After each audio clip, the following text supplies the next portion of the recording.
What if I told you that the single most powerful thing you could do for your heart today takes less time than your morning coffee routine? Not a new supplement, not a gym membership, not some complicated fitness program that requires you to rearrange your entire life. Just a walk. But not the kind of walk most people take. The kind of walk that most people have been getting completely, embarrassingly wrong their entire lives. Because here's the truth that nobody is telling you. The difference between a walk that transforms your cardiovascular system and a walk that does almost nothing isn't distance. It isn't how many steps you hit on your phone, and it isn't even how long you've been doing it. It comes down to a handful of specific minutes. A biological window that your body opens up during every single walk, and almost no one stays out there long enough to reach it. By the time this video is over, you're going to understand your own body in a way that will make you never look at a morning walk the same way again. Let's start with a belief that millions of people carry around without ever questioning it. The idea that exercise only starts working after weeks, maybe months of effort. You hear it all the time. I've been going to the gym for 2 weeks and I don't feel any different. It takes time. Be patient.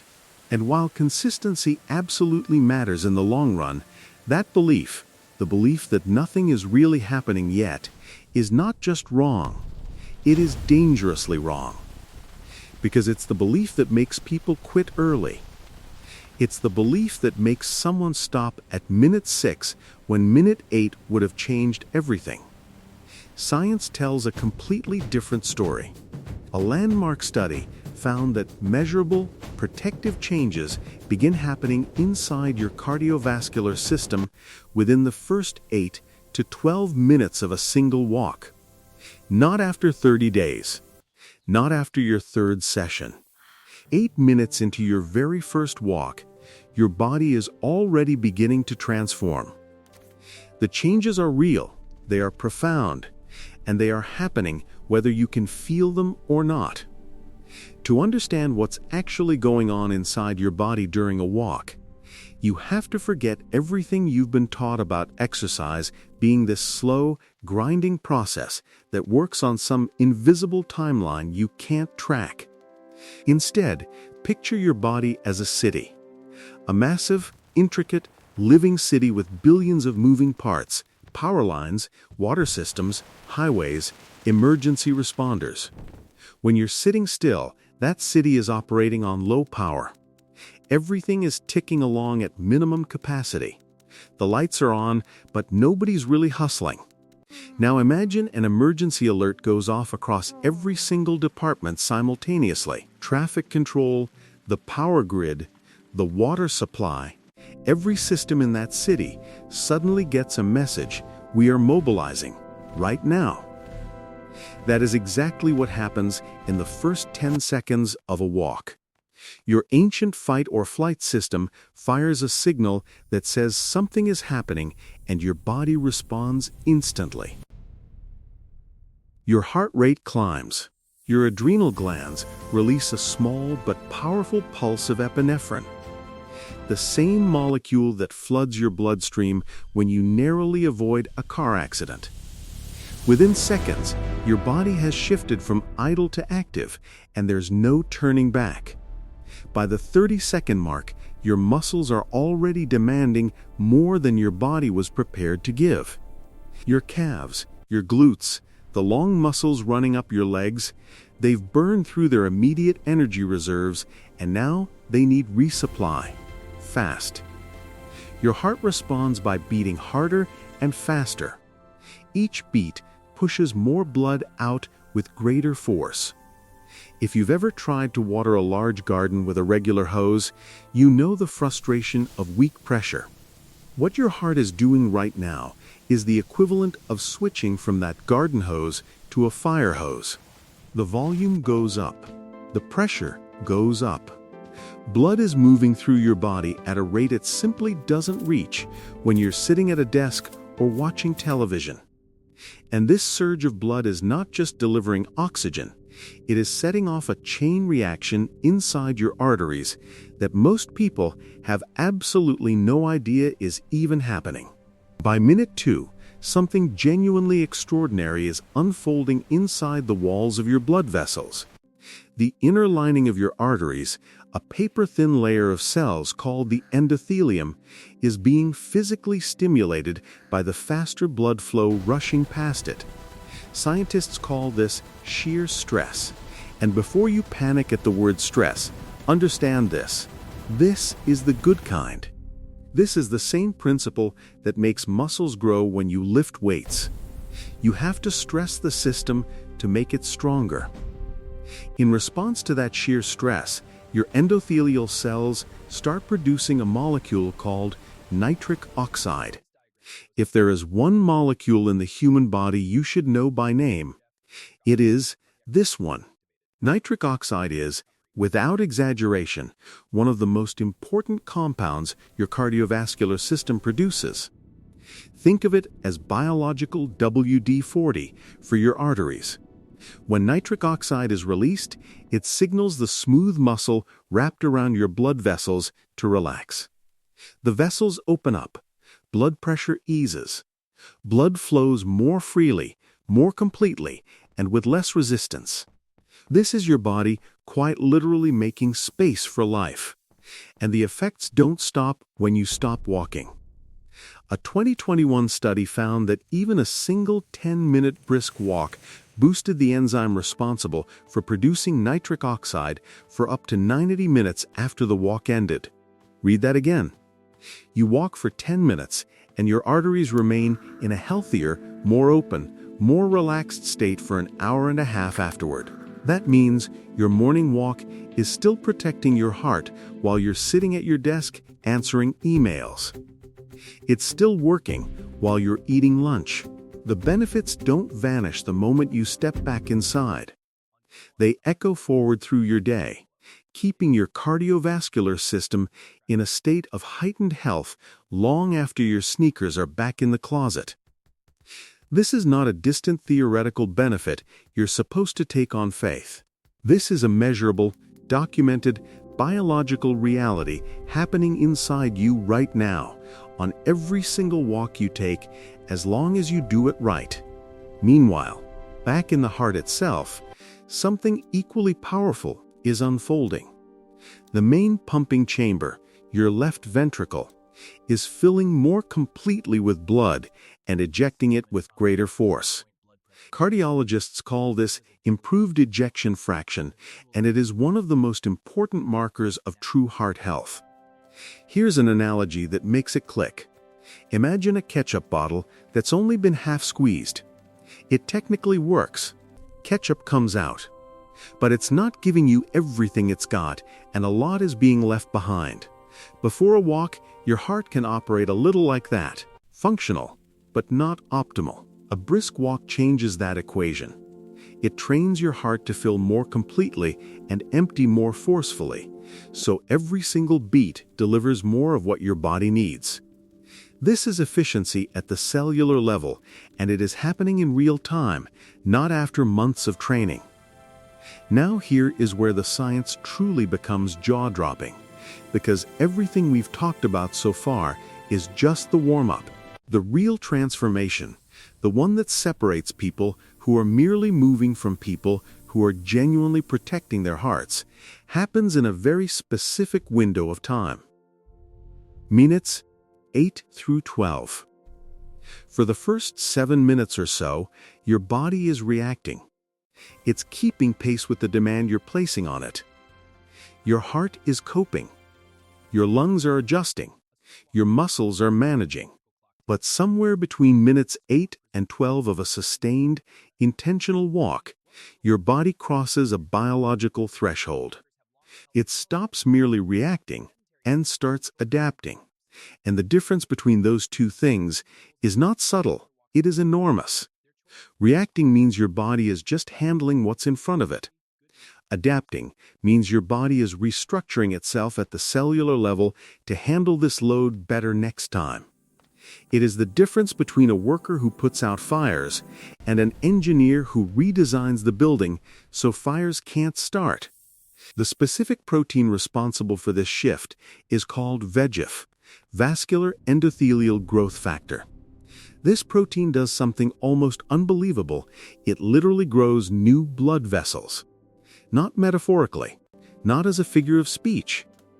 Your body, in response to the right kind of walking, at the right intensity, for the right amount of time, physically constructs new vascular infrastructure inside you. A 2022 paper published in Cell Metabolism describes this process as angiogenic priming. A single walk of the right duration plants the seed for a more robust, more resilient cardiovascular network. Think about what that means. Your heart isn't just a pump. It's a self-renovating infrastructure project. And walking, just walking, is the construction crew. Every time you hit that 8-minute mark and push through to 12, you are not just burning calories. You are literally building a better version of your circulatory system, one walk at a time. But there is a critical catch that ruins the results of millions of people every single day, and it comes down to one word: intensity. This is where people go wrong, and it matters enormously.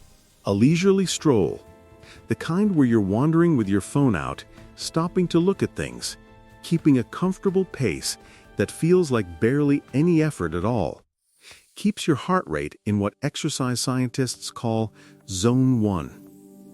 And here's the honest truth: Zone 1 is better than sitting. Nobody is going to argue against that. But it will not trigger VEGF production. It will not remodel your heart. It will not produce enough nitric oxide to make a meaningful difference. Zone 1 is like a slow trickle of water through a river delta. It doesn't reshape the riverbed. It doesn't carve new channels. It just passes through and leaves everything exactly as it found it. To unlock the real benefits of walking, you need Zone 2, and the test is beautifully simple.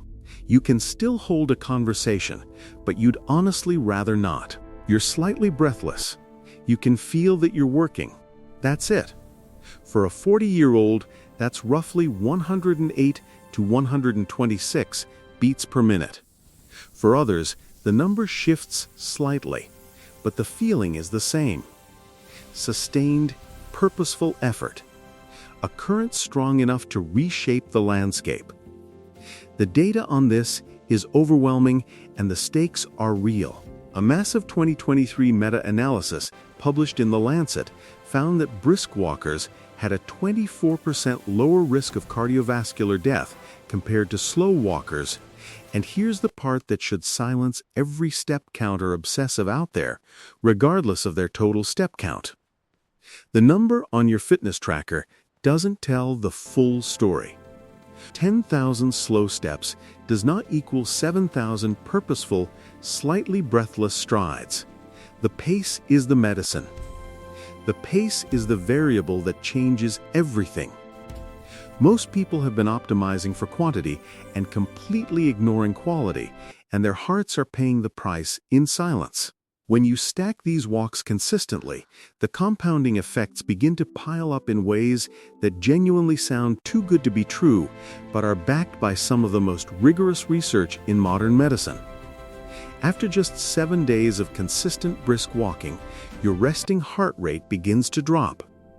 Your heart is already becoming more efficient. It is learning. After 21 days, the wall of your heart's main pumping chamber becomes more flexible. It fills with blood more easily and expels it more completely. It is literally, measurably becoming a better pump. After 6 weeks, a study published in the journal Circulation found that sedentary adults who began walking briskly experienced a 15% improvement in arterial health and a 9-point drop in systolic blood pressure. 9 points. That is comparable to what some medications achieve. Not a supplement, not a procedure. A walk. Done right, done consistently, for 6 weeks. And then there is the longevity piece. the part that should make every single person reading this want to lace up their shoes right now. A 2020 study published in JAMA Internal Medicine found that brisk walkers had a biological age 16 years younger than slow walkers. Not a few months, not a couple of years, 16 years. And the way they measured this was not through some vague wellness survey. They measured it by looking at telomere length, the protective caps at the ends of your DNA strands. Think of them like the plastic tips at the ends of shoelaces. As long as those tips are intact, the shoelace holds together. When they fray and shorten, things start to fall apart. Age shortens them. Chronic stress shortens them. A sedentary life shortens them. Brisk walking dramatically slows that erosion. Every morning walk you take is not just good for your heart today. It is protecting the very architecture of your DNA against the passage of time. So what does the minimum effective dose actually look like? The science lays out a protocol that is almost offensively simple. First, duration. At least 10 to 12 continuous minutes with no stopping, no phone checking, no wandering. The continuity matters because those biological cascades, the nitric oxide, the VEGF, the cardiac remodeling, they require an unbroken stimulus to fully activate. Second, intensity, zone 2. Slightly breathless. Feeling the effort. Not gasping, not comfortable. That specific middle ground where your body knows it's working. And third, frequency, 5 days a week, minimum, to allow those compounding adaptations to stack on top of each other. That's it. That is the entire protocol that triggers new blood vessel growth, remodels your heart muscle, protects your DNA, measurably reduces your risk of dying from cardiovascular disease, and turns back your biological clock by over a decade. It doesn't require a gym. It doesn't require special equipment. It requires you, a pair of shoes, and the willingness to reach minute 8. The moment walking starts saving your heart is not when you decide to be healthier. It's not when you download a new fitness app. It's not when you buy new shoes or set a morning alarm or tell yourself you're going to start on Monday. The exact moment walking starts saving your heart is minute 8. But the brutal, beautiful truth is this. You only get to minute 8 if you showed up for minute 7. And minute 7 only comes after minute 6. Every single minute of every single walk is a deposit into an account that is paying you back in years of life, in heartbeats that come easier, in arteries that stay open and flexible and young long after they should have started hardening. Your body is not waiting for you to be ready. It is ready right now, this very second, to begin transforming in response to what you ask of it. The question is whether you're going to ask. So close this video. Find your shoes. Step outside. Your arteries have been waiting for you, and they are ready to get to work.